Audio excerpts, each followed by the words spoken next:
Hi everyone, Lena from Arturia here. We have some exciting news to share with all of our AudioFuse 16Rig owners. Update 2.0 comes with a new major feature: next generation immersive monitoring. If you've been producing music over the last few years, then you've probably heard about immersive or 3D audio formats like Dolby Atmos, Apple Spatial Audio, Sony 360, Oro 3D, and others. Until now, these formats required really expensive audio interfaces or monitor management systems. Well, if you already own an AudioFuse 16Rig or have been thinking about buying one, you're in luck.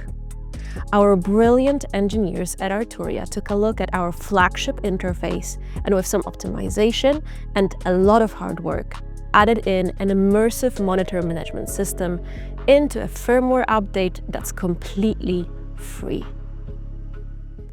With this update, you'll get a complete monitor management system supporting up to 16 speakers. For example, Dolby 5.1, 7.1.4, or even 9.1.6 layouts are all supported. This applies to all 16's rig analog and ADAT outputs and their combinations. The new immersive monitoring features give you a master volume control knob with mute, dim, and other functions, trim controls for accurate level matching between speakers, precise time alignment controls for all speakers, comprehensive bass management that you can set individually for every speaker, a pink noise generator to help with setup and troubleshooting. To access all the immersive monitoring features, make sure you update your AudioFuse 16Rig firmware and AudioFuse Control Center software to the latest version. Once you've done this, you'll see that there's a new icon at the right of AudioFuse Control Center. This is where you'll find all the controls for setting up your immersive system. At the top, you'll find the global controls like the volume knob, bass management, LFE, and more. And at the bottom, you'll find 16 immersive channel strips. Each one of these strips controls one speaker in your studio, and you can use as many of them as you need. Let's create a simple 5.1 monitoring system so you can see how simple it is to set everything up. The setup is the same for larger systems like 7.1.4 or 9.1.6. First, make sure the master on-off switch is enabled at the top left. This activates the immersive monitoring system and lets you access all the controls on this page. It also activates multi-channel VU meters on the I/O page and on the hardware display. Note that the immersive features are only available at 44.1 and 48,000 sampling rates. Next, go to the first channel strip and set speaker type to left. This lets the immersive system know what kind of speaker is connected, where it's located, and what group it belongs to. Let's repeat this for the right, center, sub-LFE, surround left, and surround right channels. Now that we've defined our channels, we need to tell the immersive system where each speaker is physically connected to the interface. This is done through the purple destination drop menu. I've got my left and right outputs connected to the monitor L and monitor R outputs on the back of the interface. So I'll select them here. The center, sub-LFE, surround left, and surround right channels are connected to line outputs 3, 4, 5, and 6, so I'll set those here.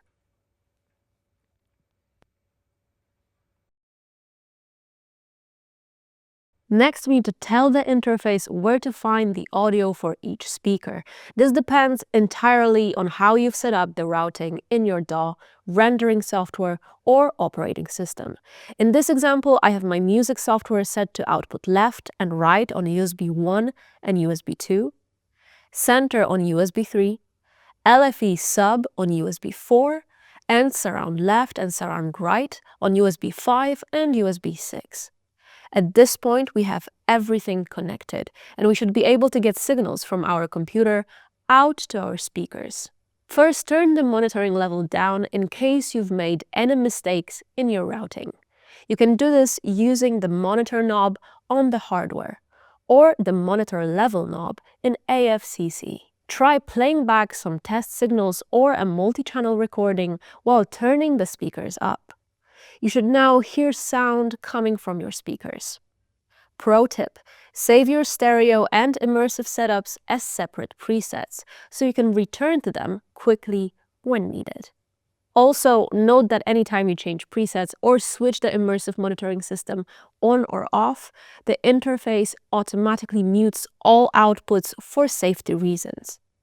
When working in surround or immersive formats, it's important to level match and time align your speakers to get the best sound and most precise imaging. To match levels, we provide a trim knob with a plus or minus 6 dB of adjustment in 0.1 dB increments for each speaker in your system.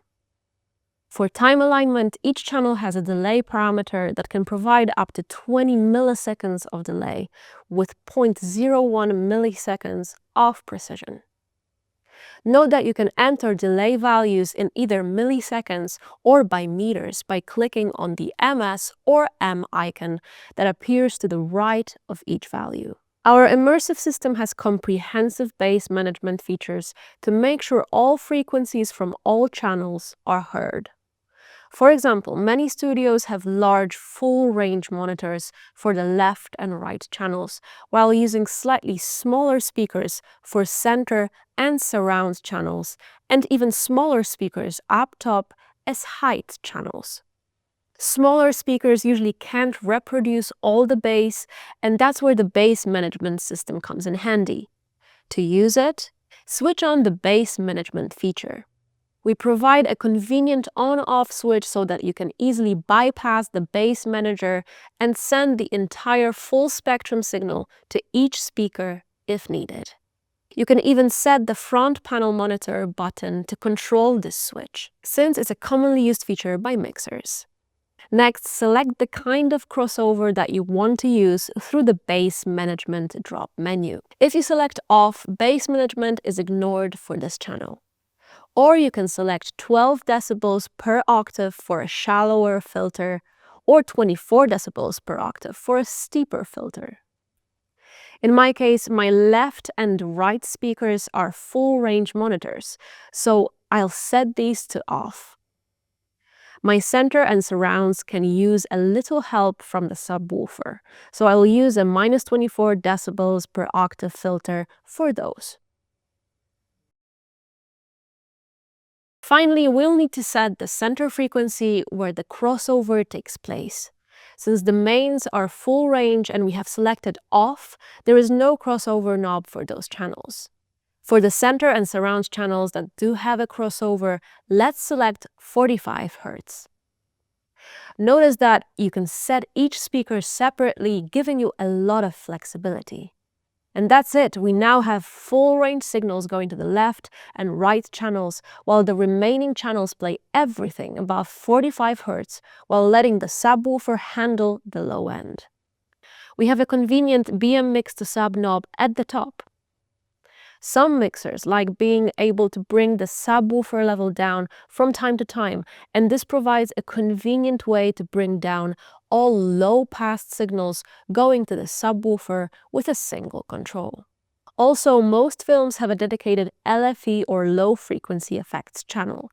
This is a separate channel that is used to add dramatic booms and other low-frequency sounds to movies, while the subwoofer plays both the LFE track and bass managed sounds from your other speakers.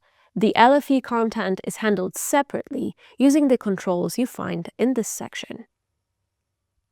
There is a plus 10 decibel boost if the subwoofer doesn't already provide it, and a handy cutoff filter if needed. Note that this boost and filtering only applies to the LFE channel, not the bass managed channels. Also note that these things may already be handled by your encoding software or subwoofer. We have provided them here just in case you need them. When working with picture, audio can sometimes play slightly ahead of the images appearing on a TV screen or projector.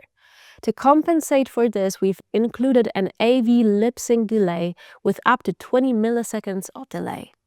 To use it, just switch on the AV sync and dial in the amount of delay needed to bring audio and video back into sync. Note that this delay is applied to all speakers equally, so any time alignment that you've done between speakers is not affected. The on-off switch is a handy way of switching the AV sync function on and off when needed. For example, when working on a music project, you won't need this delay, and it's best to leave it off. If you're working with a picture, you can switch this back on, and the system will remember your last used delay value, so you don't have to reset it every time. At this point, we have set up all our routing and dialed in our trims, delays, crossovers, and other settings. If you switch over to the main I/O tab, you've got volume control, individual mute and solo buttons for specific groups of speakers, as well as a convenient buttons for mute and dim, a reference level reset button so you can quickly get back to calibrated listening levels, and even a convenient button switching bass management on or off. We hope this video has helped you set all the next generation immersive monitoring features of AudioFuse 16Rig. If you have questions, do leave them below, and please subscribe to the channel so you don't miss any future updates. Thanks for watching, and see you soon.